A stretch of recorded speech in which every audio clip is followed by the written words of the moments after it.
So that means you can write down the head sections and also the body section JavaScript. And the most popular and most professional and most important, the last one, the fourth, external like files, and including the files into the head section.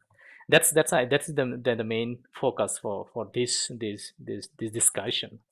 So as a professional career, as a professional life, every time when you build some web application which is consuming or which is using some JavaScript library, for you it's you develop this JavaScript library or third-party JavaScript library like jQuery, like other JavaScript or the graph libraries or other things that you need. That means those library is externally programmed, the externally written down. You just consume it and use it into the your HTML page. That's I mean. So in the professional career, I say to you that the professional career, every time when we are written down something, then we write down external JavaScript files and then call this JavaScript file into the your HTML page and use those functionalities. Not just I will call the file, the JavaScript library itself in the header sections, and then other part we do in the body section and call it and build the your functionalities. So that means the last part number 4, external JavaScript files, is really important as a professional, as a day-to-day professional life. It is important. If you are the schools and university or high schools, doesn't matter how it's programmed. This is totally independent. But in the professional life, when you are started the professional career, then as a role, as a role, standard process is you written down your HTML, your JavaScript file in externally and call these JavaScript functions or JavaScript functionalities into your HTML file and build your features. That's the main, the professional way to do that. You need to think about, you need to be concentrated like that way. But I will show you that's the sections that I am talking about, that one. So let's have a talk a little bit here, the sections that I am talking about. So if you see, this is one of the examples. So if you have a HTML page, no, let's see our project structure very fast. So if I go back to the project structure, what I mean, so if you see there, I have a JS workspace. This is standard structure, just like one directory. I'm here is using very simple notepad. Maybe you can use it WebStorm or Visual Studio Code for editor, but for simplicity, I just use for Node plus plus for editing my source codes. If you see the workspace, so we have a workspace, and inside the workspace, that's what I need as a professional way. You have a CSS script.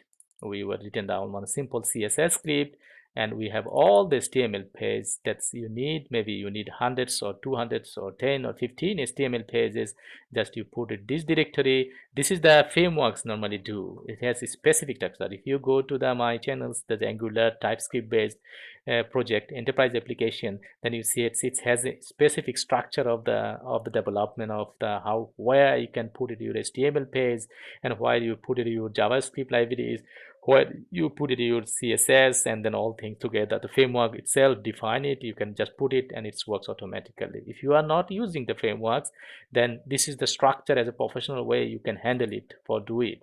So your CSS scripts, your HTML pages, and third-party JavaScript libraries. At the moment, I have no other third-party JavaScript libraries to integrate. If you need future, I will integrate it. I will show you one example or too many examples. I have it in my channels, like how can you consume the third-party library OpenLayers for building the web maps, or how can you use the leaflet JavaScript library to the web map, or Google Maps API libraries into the web map. Those the libraries need to be integrated here and then call it from locally, or even though you can take it directly from the browser and build it. But in the professional life, normally we download the libraries into my local machines or in my projects, my application, and then it take the functionalities or dependency injected from or your application level. That means your local drive or local hard drive, not the browser. If you don't have internet, then it's still it works. But if you have internet every time, then you can open to take the browser. But in the professional life, normally we take the dependency from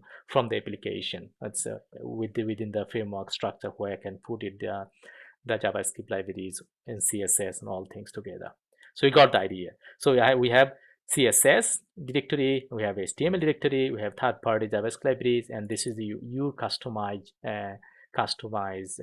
JavaScript libraries that's you wrote it written down. This is I already open in my notepad. So you got the idea how the project structure look like. So you have all the CSS is here, all the HTML page here, third-party libraries that I need, and this is you customize JavaScript function, the external JavaScript function that's you written what you need to the your program code, your application, enterprise application. That's I mean here.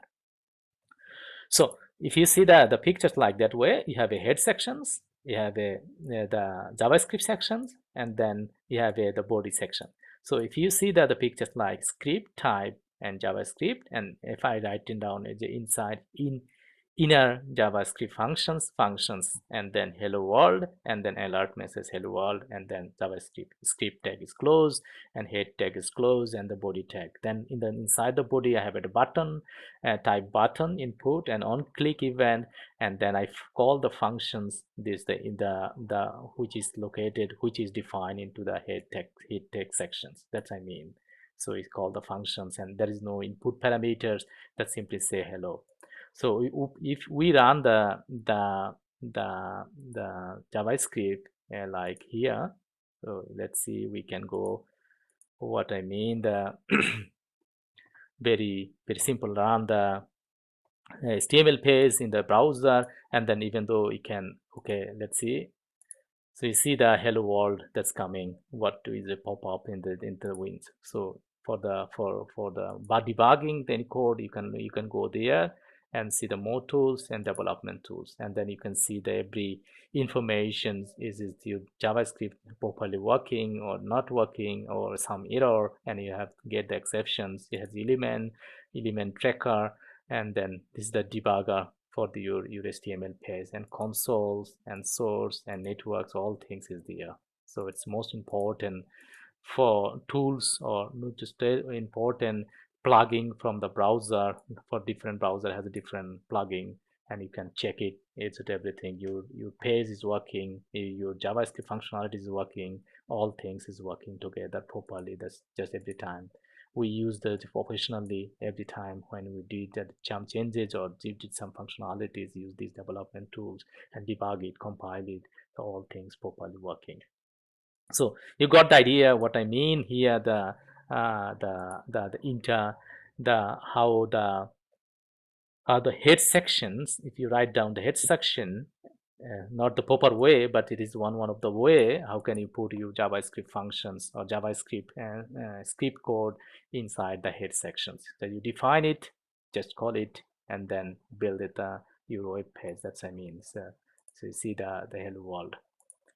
So if you could change the hello world or some alert, maybe test hello world head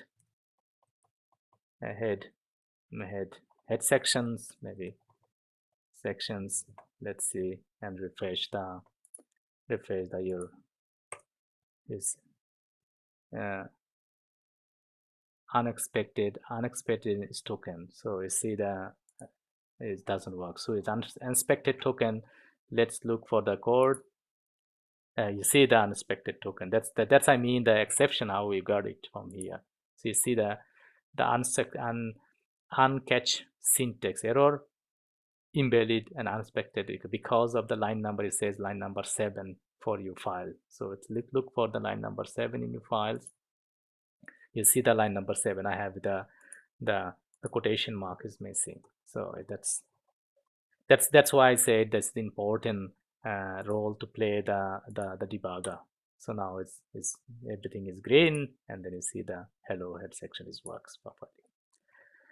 So let's see the second level, second placement. Oh, here you can put the JavaScript. You see that again, there is the head sections. The head is open and closed, and the body sections and the JavaScript sections. So you see the inside the JavaScript, inside the body, you define the and a script tag.